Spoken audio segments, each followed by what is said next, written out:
Right, here we go, Ball Street Meets back again. I've got Ryan Bertrand with me. Good to meet you, man. How you doing, man? So, Ryan Bertrand, footballer, England international, Champions League winner, entrepreneur. Tell me about why we're here today. This is the launch of my new company, E-Champions. Basically just bringing the whole concept of e-gaming using FIFA. It's not notoriously known for FIFA regarding e-gaming and stuff, but you know, being brought up in a generation of FIFA being, you know, kind of like the first users of the game, you know, it seemed natural to try and explore the opportunities, and you know, this is the first test and it's gone down well. So are you a big FIFA man, or you're seeing more the opportunity of it? Because it's huge, man. Like we're a YouTube channel, and you can see that, man. Yeah, seeing the potential of it. You know, being in the UK as well, I'm pretty sure, you know, across the globe, the demand for FIFA is the strongest here. You know, we all share that affinity with the game, and you know, I like to play it and stuff, and also I know what it's capable of doing too. What's that like? I mean, we don't get to enjoy we don't get to play ourselves on FIFA unless we take 4 hours to create ourselves. What was that like? When was the first time you were able to do that? Can you remember? Yeah, I remember. Must have been on one of the Chelsea. It used to be kind of like the thing when you're a youngster at a football club. Yeah. Obviously, when FIFA comes out, you go on it and say, "Oh, have you made it? Have you made it? Have you made it? Have you made it?" So you go on there, go right to the bottom in the reserves, and your name will be there and stuff. And you're like, "Yeah, I will be." Is it like double-edged sword? Because you're kind of you're just happy to be there, but then secondly, your stats aren't what you would love them to be. Yeah. You're probably killing it at under 18 level. Yeah, and then you're on a 55 or something silly like that. What's that? You can't really. Obviously, I'm on there, but I don't play myself because I'm dead. So. You as a fan, because Ball Street, we're about football fans, and I think sometimes people forget these players that we're watching, be it on telly or in real life, were football fans once upon a time. Who was your team? I used to support Chelsea. You were Chelsea from the start? Yeah. I had a bit of a divide in the family, so we had Chelsea and Arsenal, you know, when we was kids. Yeah. And so who was who? Who was what? My dad's side was Arsenal, and my mum's side was Chelsea. And you went Chelsea? Yeah. Obviously mum's mum. yeah. There was no choice, right? Yeah. So then obviously to play for Chelsea must be weird as well. So you're tasting all the things on normal football fans' bucket list. Playing as yourself on FIFA and playing for the team that you support. What's it like for us normal guys to put on the shirt for the team that you support? Oh yeah, it's amazing to, you know, put on a professional shirt at any level. You know, not only for what the team you support, that's crazy. You know, it's a bonus. But just to put on a professional shirt and, you know, do what you love for a living is, you know, the biggest bonus. It's that step from, I guess, the under 18s into the first team. Can you remember your first training session with the first team? What players were you playing with? Yeah, I had the likes of, you know, Robin running at you as a first up, was that the first thing? 15-year-old, you had Argent Robin in his prime, you know, steaming down at you. You know, Chelsea had, you know, a whole host of stars back then. You know, JT, Lamps, you know, Ballax, the world Joe Coles. Who helped you the most? Shevchenko shortly after that too. So yeah, we had massive players there.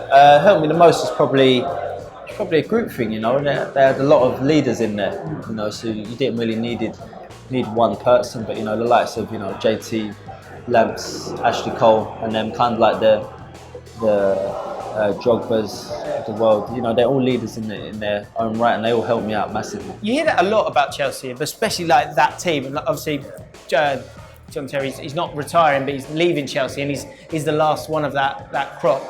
When you say that they had a lot of leaders, what do you mean by that? What's an example? Can you give me an example of when you kind of saw that from Lampard or Drogba or any of those guys? Or John Terry? You would feel it, you know. You'd feel it in their aura and their day-to-day, the way they go around their work and stuff. So, you know, the way they set the examples of their attitude to their work and how they carry themselves. It was nice to kind of see that firsthand and try and replicate that. And was JT, he was the number one of all of it. He was the guy that, obviously he's the captain, but everyone kind of stepped aside when he had something to say. Yeah, you know, he was the captain, you know. But even side on the game day, you know, there'd be the leaders would speak, you know, everyone would have their input and stuff. But it'd be JT on and off the field that's, you know, really striving to make sure the squad's in a good place, you know, make sure we're, you know, together and you know, make sure we can go out there and get the results we need. I've got to ask you about the Champions League final. That's just, when did you find out that you were starting that game? I know there was a lot of suspensions for it, but that must have been, was that bizarre, or you'd got yourself ready because you wanted to play, you know, you're ready to go? Yeah, no, I found out in the afternoon of that game. Just after we went on an afternoon walk. And but to say it was a complete surprise would have been a bit of a lie, because I never really fully believed that, you know, the decision would be made like that. But before that, if you analyse the games before that, Robbie started to play me left midfield for like the last 4 or 5 games of the season. So with Ash and in training, we would work together, me left midfield. So you had half an idea, but you're thinking, you know, this is the Champions League final, you know, surely it's not. Maybe it's for, I don't know, next season, or, you know, it's just trying things out. But I guess it's important to have confidence in yourself as well, that you know, you're there on merit. Yeah, definitely. And that's one thing that you know, I've been fortunate to have and earn and kind of create for myself, is that in football I never had anything given to me. You know, I've always been out to earn it. From a young age, I was always on loan out there, you know, learning my trade. You know, and by the time it come to the Champions League final, I'd already played over 100 or so league games, and although it'd be a complete different magnitude of game, you know, along them travels of the games that I played when I was on loan, I learned a saying that said you got to play the game and not the occasion. You know, so if we strip everything back, it's just another game of football. And, you know, it's easier said than done. But you know, and Chelsea get a lot of, I guess they get stick, but there's other clubs that do it as well. Is that they have an amazing youth setup, and then a lot of players have to go out on loan. What are your feelings on that? Because it sounds like it was something that you see as a positive. I enjoyed it. Yeah, I just stuck to my own beliefs. You know, me, my mum, we just took it as, you know, as long as we, you know, if I have to go on loan, you know, for me that's great. I'm playing in the league. I'm, you know, spreading my name. People know about me. Although I'm not, you know, progressing perhaps my Chelsea career, I'm making sure I'm still going to have a career. You know, and that's what I just focused on, creating my name away from Chelsea. And that penalty, the Drogba penalty, where were you? Yeah. I was at the side of the pitch because I got injured in my calf. And can you remember who you're next to? No, I can't. I was so focused on just one thing. You know, everything else around was just nothing. And then when it went in, that was it. The most surreal moment. Where did you go? Did you? I just made it halfway out and then stopped running just to take it all in. Yeah. Chelsea fan, Chelsea player, and then for your own career, like you just said, you get to a point where you need to look out for yourself and step forward and be brave enough, I guess, to move on. You've done that with Southampton brilliantly. How much have you enjoyed playing week in, week out for Southampton? Because it's been an exciting place to be each year. You've done so well. Why have you done so well? I think Southampton's a great club. I think you know, there's good people there, very good players, and a great philosophy, you know, throughout the club. And they allow players to express themselves within, you know, like a creative template, and the club's getting their rewards. And the way they recruit players, and, you know, they might sell players, but they recruit really well, and they always manage to remain competitive. And with England, you're there on merit. And what's great, I think, about you is the versatility, not just of you, but all the other left backs. They could play left wing back, they could play normal left back.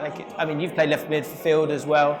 Do you get a bit annoyed that there's so many decent left backs for England over the last few years? It's been a weird one. No, I like the competition, to be honest. It's like I said, about earning your right. So when you go on there, you don't want anything to be a given.